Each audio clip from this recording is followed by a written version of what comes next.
Itulah yang disampaikan salah satu kru penyelamat ketika dirinya menunjukkan apa yang terjadi di jalan antara Yerusalem menuju Ta'al Aviv.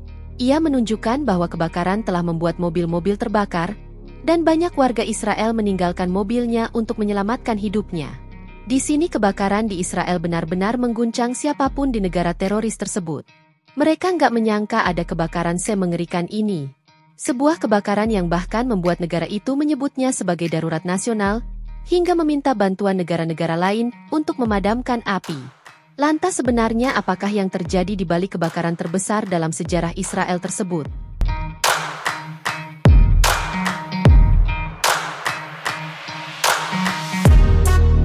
Kebakaran yang terjadi di Israel baru-baru ini bukanlah kebakaran biasa yang mungkin bisa dihiraukan.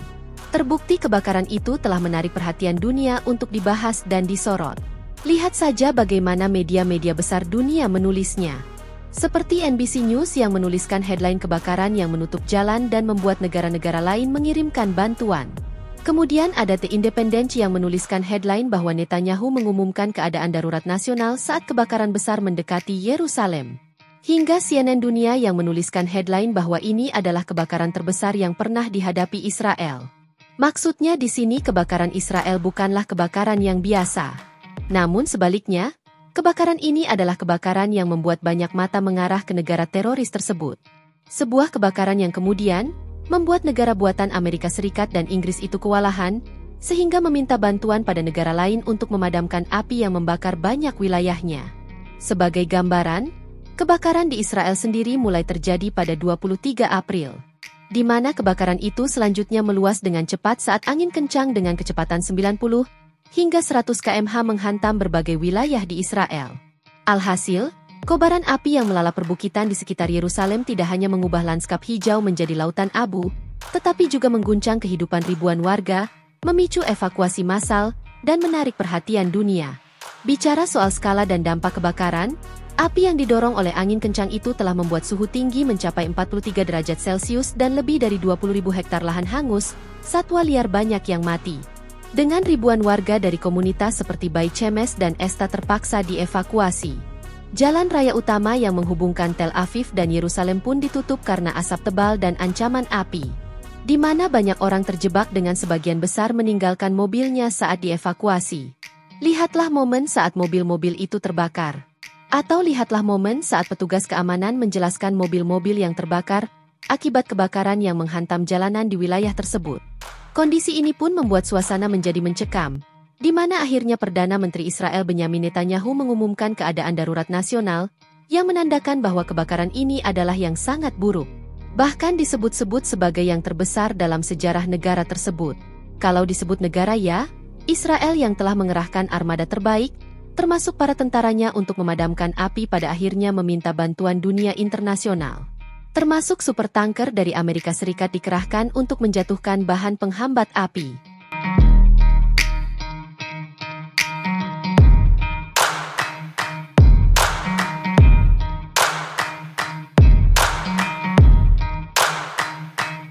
Bukan Israel dong kalau nggak nangkepin orang-orang Palestina.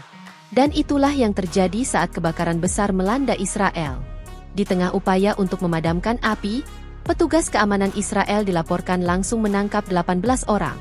Di mana hal itu dijelaskan oleh PM Israel Netanyahu baru-baru ini. Jadi, saat berbicara pada kontes Alkitab tahunan di Yerusalem, Netanyahu menegaskan bahwa mereka telah menangkap 18 orang dalam dibalik terjadinya kebakaran. Di mana ia menyebut salah satu tersangka tertangkap basah saat melakukan pembakaran. Menariknya di saat yang sama, Dinas Pemadam Kebakaran dan Penyelamatan sejauh ini mengatakan bahwa penyebab kebakaran besar tersebut belum jelas. Lalu atas dasar apa Israel menangkap 18 orang yang disebut sebagai Arab Palestina saat penyebab kebakaran aja belum jelas? Inilah yang sering dilakukan Israel selama ini.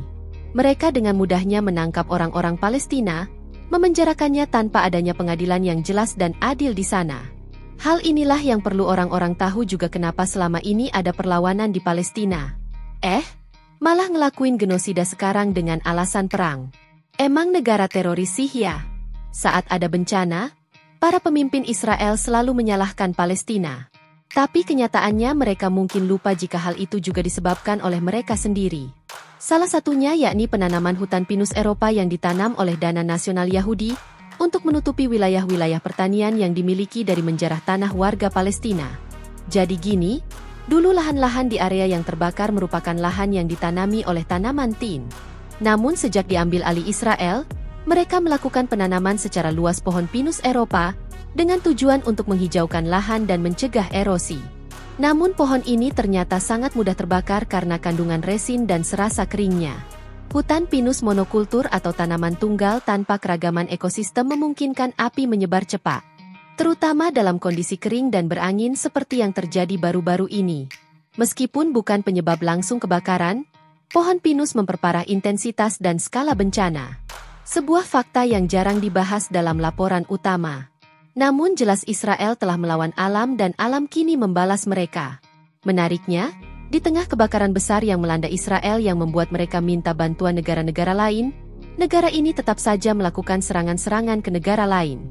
Terbaru, serangan besar mereka lakukan ke Damaskus, Suriah, di mana pesawat tempur Israel melakukan serangan udara di dekat istana kepresidenan Suriah di Damaskus. Sebelumnya mereka juga menyerang Lebanon dan tentu saja terus menyerang Gaza yang disebut sebagai tindakan genosida. Emang pantas sih kalau orang-orang berdoa biar api nggak padam di Israel. Habisnya dengan argumentasi bertahan, mereka seenaknya menyerang negara-negara tetangga yang tidak sejalan dengan keinginan mereka. Pada akhirnya, kebakaran terbesar dalam sejarah Israel pada April 2025 ini bukan sekedar bencana alam, melainkan cermin dari banyak kegagalan yang telah lama terpendam. Hutan pinus Eropa yang ditanam untuk menghapus jejak tanah Palestina, ternyata menjadi bumerang yang memperparah kobaran api.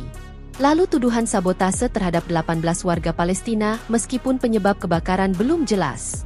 Menunjukkan pola lama Israel menyalahkan pihak lain tanpa bukti kuat, sambil mengabaikan kesalahan mereka sendiri.